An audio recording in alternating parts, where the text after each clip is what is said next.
কোকরাঝাড় গ্রিনফিল্ডে সোমবার অনুষ্ঠিত হয় বিজেপির সভা। সেখানে মুখ্যমন্ত্রীর সঙ্গে সাক্ষাৎ করে সাহায্য চান এক বৃদ্ধা।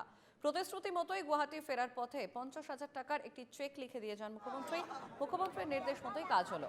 এদিন রাতে বৃদ্ধার বাড়িতে গিয়ে চেকটি তার হাতে তুলে দিলেন বিটিআর এর কার্যবাহী সদস্য।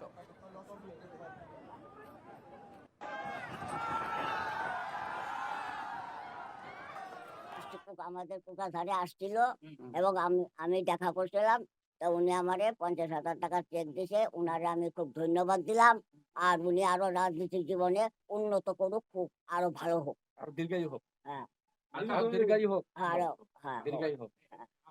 আপনাদের অরুণোদয়েরও ভোট দিছে এর আগে? হ্যাঁ, আমাদের সবকিছুই দিছে। আমি খুব খুশি। বলো অরুণোদয়ের ভোট দিছে। আমি কি খুব পাইতেছেন খুশি। তুমি? আমার ঘর দিছে, হুম। তারপরে এই যে 50,000 টাকা দিল, অরুণোদয় অরুণোদয় দিল। কোকরাঝাড় আসলেই তুমি দেখা করো, আমি কোকরাঝাড় আসলার সাথে দেখা করি। তোমাকে হ্যাঁ, দেয়। আমাকে দেয়। এটা কার হাতে দিছে চেকটা? হ্যাঁ, কার চেকটা হাতে? চেকটা দিচ্ছে আমাদের আহ, ইএম স্যার, হ্যাঁ, ইএম স্যার চম্পক হ্যাঁ। আহ, দে, ওনার হাতে দিচ্ছে। কেমন লাগছে? ভালো লাগছে। কেমন লাগছে? ভালো লাগছে, খুব খুশি। খুব খুশি না? এই যে তোমার এইখানের মধ্যে আমি চেকটা তোমার দিলাম। এই যে নাও। তুমি নাও, হ্যাঁ।